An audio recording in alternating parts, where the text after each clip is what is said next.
She wasn't just a queen, she was a symbol of power wrapped in mystery. Cleopatra is remembered as the woman who made emperors kneel, the woman whose presence could bend the will of the most ruthless leaders in the world. History called her beautiful, but beauty alone doesn't rule empires. What truly made her unstoppable was something far more dangerous: her mastery of perception, her ability to weave charm and politics into weapons sharper than any blade. And here's the unsettling truth: the most powerful people in history often didn't conquer with swords. They conquered with presence. They didn't crush enemies through brute strength. They persuaded, seduced, and manipulated. Cleopatra stands as the ultimate example of this archetype, the feminine face of Machiavellian power. So here's the question that will guide us today. How do you dominate empires not with armies or wealth, but with charm, charisma, and political cunning? This is not just ancient history. These are strategies that echo in our modern world, in boardrooms, in politics, even in personal relationships. When someone disarms you with kindness, when someone makes you follow without realizing, when someone convinces you that their gain is your choice, that's Cleopatra's psychology at work. In this video, we'll peel back the layers of her myth and reveal the 3 hidden laws that allowed her to rule beyond her throne. And by the end, you'll see how these lessons apply not only to leaders of empires, but to the hidden battles in your own life. Before we dive deeper, subscribe and comment below. Do you think power built on charm is stronger or more fragile than power built on fear? When people think of power, they usually imagine something loud, heavy, and impossible to ignore. Armies marching, generals shouting, kings raising swords. Strength is often equated with domination. But history teaches us a more subtle and far more disturbing truth. Real influence often happens in silence. Think about it in your own life. In every group, there's always someone who doesn't speak the most, doesn't work the hardest, and yet somehow pulls the strings. The colleague who seems to glide past obstacles while others grind for recognition. The friend who never raises their voice but commands attention the moment they enter the room. The leader who convinces people to sacrifice willingly without ever issuing a direct order. That is the hidden face of power, the ability to shape decisions without force, to guide without appearing to lead. Most people misunderstand this. They think charm is vanity, seduction is manipulation in the shallow sense, and politics is corruption. They dismiss them as weak tools, as if only brute strength and fear deserve respect. But Cleopatra exposed the flaw in that thinking. She showed that charm, seduction, and politics, when mastered, become sharper than weapons.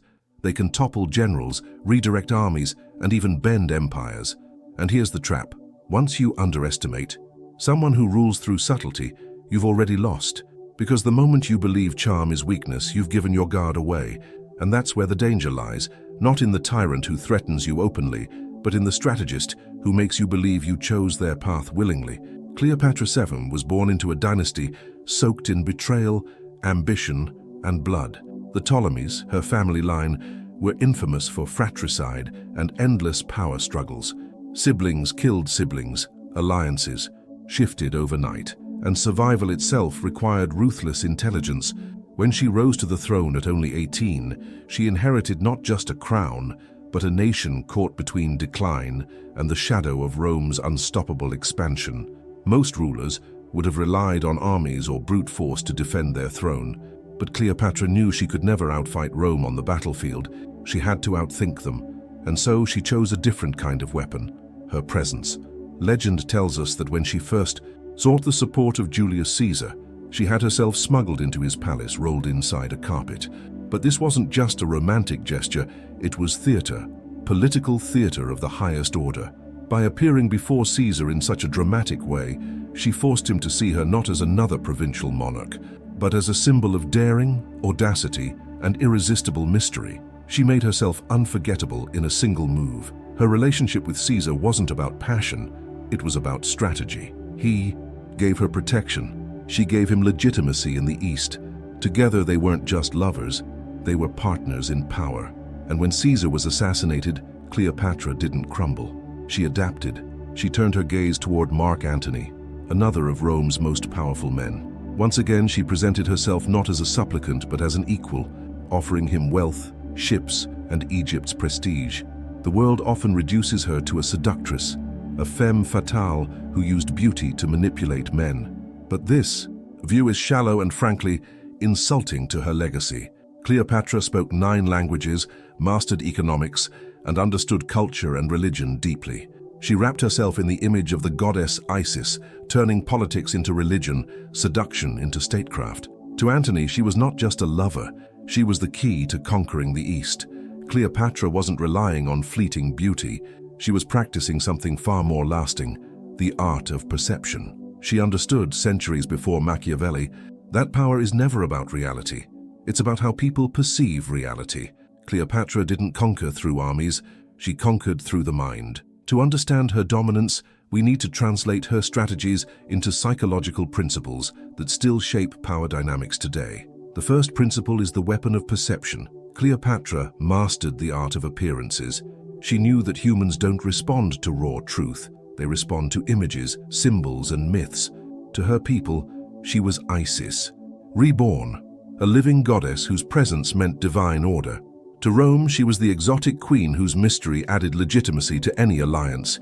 To her lovers, she was not just a woman, but a destiny. By carefully shaping how others saw her, she shaped what they were willing to do for her. Perception became her throne. The second principle is strategic seduction. Most people think seduction is about beauty.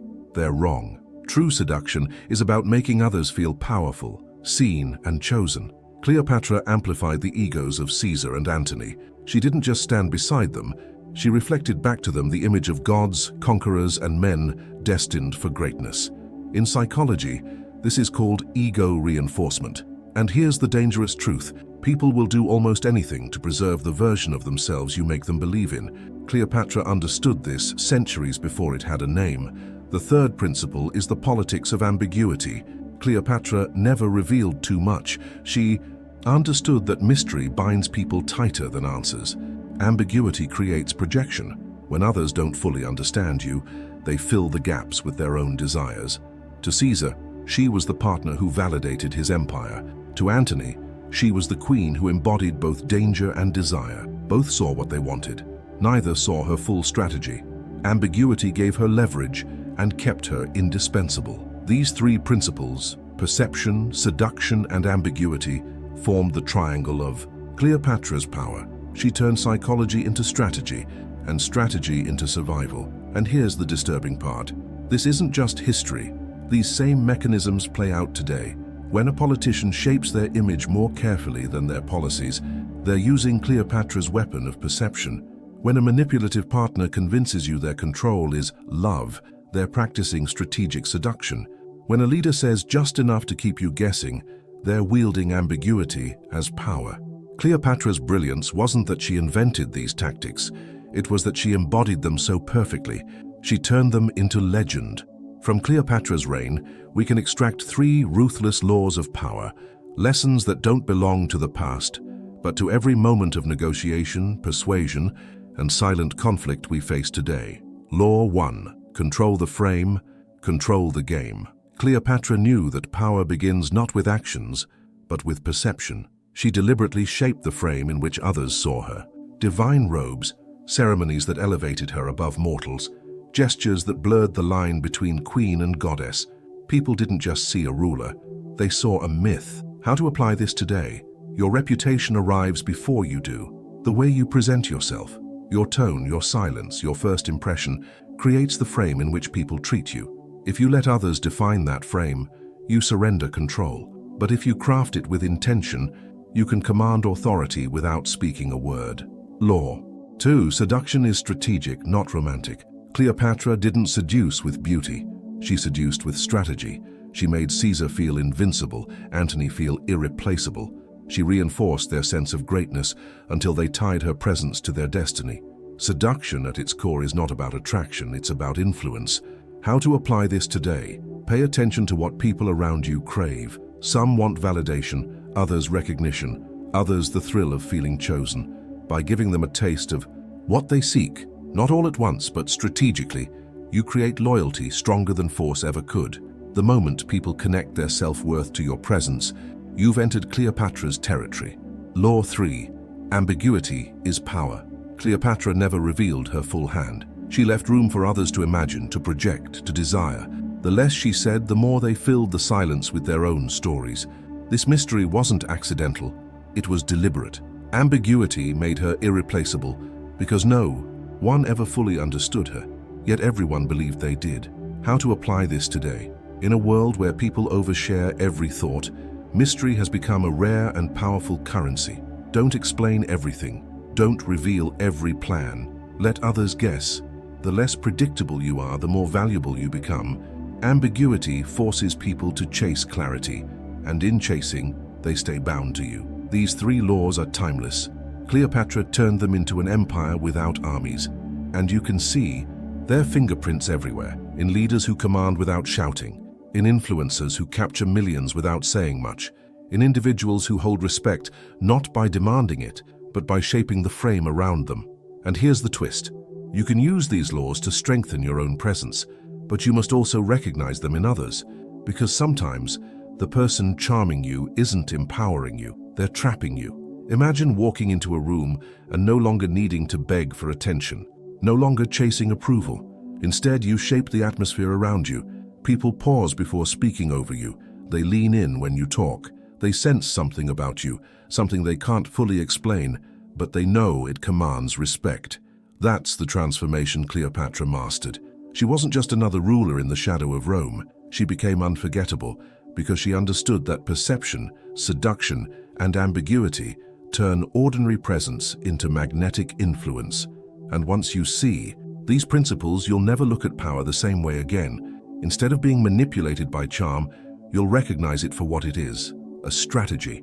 Instead of being dazzled by someone who calls control care, you'll notice the hidden trap. And instead of being predictable, you'll learn to protect your own mystery, ensuring that others cannot so easily box you in. The difference is night and day. Before, you were the person trying to prove your worth, explaining yourself, hoping others would notice. After applying these lessons, you become the person who doesn't need to explain. Respect is given, not requested. Influence flows to you naturally because you've shifted from seeking attention to shaping it. This isn't about becoming manipulative. It's about defending yourself from manipulation and at the same time cultivating a presence that others instinctively respect.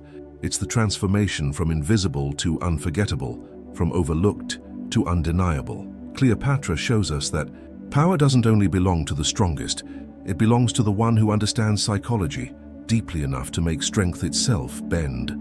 Cleopatra's story isn't simply about beauty or scandal or romance. It's about power, the kind of power most people overlook because it doesn't shout, it whispers. She proved that empires can be bent not only with swords and armies, but with perception, seduction, and mystery. That is why she remains one of history's most fascinating figures, the feminine, archetype of Machiavellian power. So let's remember the three laws she embodied. Control the frame, control the game. The way others see you shapes how they treat you. Seduction is strategic, not romantic. Influence flows when you reinforce others' egos. Ambiguity is power. Mystery keeps people invested, guessing and bound to you. The lesson is clear. Power isn't always about force. Sometimes it's about subtlety. Sometimes it's about the stories others tell themselves when they look at you. And the most dangerous leaders are those who understand how to shape those stories. Now I want to hear from you. Do you think Cleopatra was truly a genius strategist, or was she simply someone who got lucky by aligning with powerful men? Drop your thoughts in the comments. I'll be reading them closely. And if this video gave you new insights into the hidden face of power, make sure to subscribe, because in the next episode, we'll explore another figure who turned charisma into domination. Someone whose name still echoes as both admiration and fear. Until then, remember, power isn't given, it's shaped. Stay strategic, stay clear, stay powerful.